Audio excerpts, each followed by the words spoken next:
Gujarat service info ચેનલમાં તમારું બધાનું સ્વાગત છે। તો આ વિડીયોમાં આપણે જોશું કે ભાઈ અત્યારે નાગરિક બેંકમાં જેની પાસે સ્માર્ટ કાર્ડ હોય તે લોકોને ગિફ્ટ મળે છે। તો આપણે ઓનલાઈન એમાં અપ્લાય કરવાનું હોય છે। તો એ ઓનલાઈન કેવી રીતે અપ્લાય કરવું ને તે જોશું આપણે। તો સૌપ્રથમ તમારે છે ને તમારા ગૂગલ પ્લે સ્ટોર ઉપર ક્લિક કરવાનું રહેશે। ગૂગલ પ્લે સ્ટોર ઓપન થઈ જાય એમાં તમારે ડાયરેક્ટ સર્ચ કરવાનું રહેશે RNSB ગિફ્ટ। એ ડાયરેક્ટ તમારે ઇન્સ્ટોલ કરવાની રહેશે। મારે ઓલરેડી ઇન્સ્ટોલ છે એટલે હું ડાયરેક્ટ ઓપન કરીશ અને નીચે ડિસ્ક્રિપ્શનમાં પણ લિંક આપેલી છે એની ઉપર ક્લિક કરશો એટલે ડાયરેક્ટ તમારે લિંક ખુલી જશે।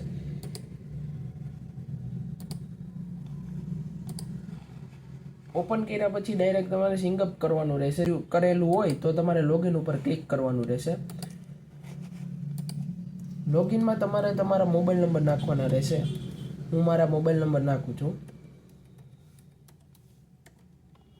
પછી તમારે ડાયરેક્ટ લોગિન ઉપર ક્લિક કરશો એટલે તમારે જે મોબાઈલ નંબર નાખેલા હશે એ ફોનમાં ડાયરેક્ટ તમારે ઓટીપી આવશે। એ ઓટીપી તમારે અહીંયા ઓટીપી નાખ્યા પછી તમારે કન્ફર્મ ઉપર ક્લિક કરવાનું રહેશે। કન્ફર્મ ઉપર ક્લિક કરશો એટલે ડાયરેક્ટ તમારે સક્સેસ થઈ જશે, તમારું લોગિન થઈ જશે। પછી ક્રિએટ રિક્વેસ્ટ ઉપર ક્લિક કરવાનું રહેશે। એમાં તમારે મેમ્બર યર નાખવાના રહેશે। જે તમારા મેમ્બર યર હોય એ નાખવાના રહેશે। એ તમારે છે ને તમારી પાસે જે સ્માર્ટ કાર્ડ હોય ને એમાં સીડી નંબર રાખેલા છે। એ સીડી નંબરના પહેલા 2 અક્ષર જે હશે ને એ તમારે મેમ્બર નંબરમાં રાખવાના હશે અને જે પાછળના નંબર આપેલા છે ને એ તમારે છે ને ડાયરેક્ટ મેમ્બર એસઆરમાં નાખવાના રહેશે। હું અહીંયા છે ને મારા મેમ્બર યર અને મેમ્બર એસઆર નંબર નાખું છું।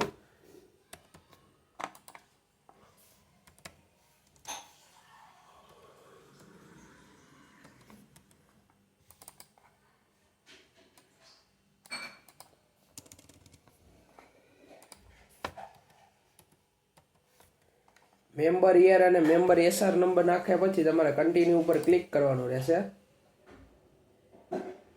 કન્ટિન્યુ ઉપર ક્લિક કરશો એટલે તમારા ફોનમાં જે નંબર ઉપર તમારું કાર્ડ હશે સ્માર્ટ કાર્ડ એમાં મોબાઈલ નંબર લિંક હશે, એના ઉપર ઓટીપી આવશે। એ ઓટીપી તમારે નાખવાનો રહેશે। ઓટીપી નાખ્યા પછી તમારે કન્ફર્મ ઉપર ક્લિક કરવાનું રહેશે।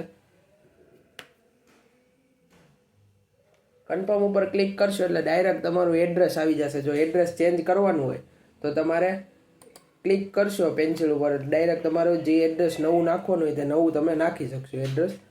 જો તમારા કાર્ડમાં સાચું એડ્રેસ હોય તો તમારે સાચું એડ્રેસ ઉપર નાખવાનું। લેન્ડમાર્ક નાખવાનું છે કે લેન્ડમાર્ક એટલે કે તમારી આજુબાજુમાં કોઈ પણ સ્કૂલ હોય કે મસ્જિદ હોય કે પછી રેલવે સ્ટેશન હોય, જે કાંઈ ઇમ્પોર્ટન્ટ હોય જગ્યા તો એનું નામ નાખી દેવાનું રહેશે તમારે। લેન્ડમાર્ક નાખ્યા પછી તમારે તમારા જે સ્માર્ટ કાર્ડનો ફોટો હોય ને તે આમાં અપલોડ કરવાનો રહેશે। એની ઉપર ક્લિક કરશો એટલે તમારે ચોઈસ કરવાનો રહેશે કાં કેમેરો અને કાં ગેલેરી। મારે ગેલેરીમાં નાખવાનું છે એટલે ગેલેરીમાંથી મેં ફોટો સિલેક્ટ કર્યો। પછી તમારે સાઇઝ પ્રમાણે ક્રોપ કરવો હોય તો ક્રોપ અને સરખો હોય તો ડાયરેક્ટ એસ ઉપર ક્લિક કરી દેવાનું સાઈડમાં અને પછી તમારે સબમિટ રિક્વેસ્ટ ઉપર ક્લિક કરી દેશો એટલે 2 થી 3 દિવસમાં તમારી ઘરે છે ને ગિફ્ટ આવી જશે। વિડીયોને લાઈક પણ કરી દેજો અને તમારા મિત્રો જોડે શેર પણ કરી દેજો અને આવી અવનવી માહિતી આ ચેનલ પર આવતી રહેશે એટલે ચેનલને સબસ્ક્રાઈબ પણ કરી લેજો।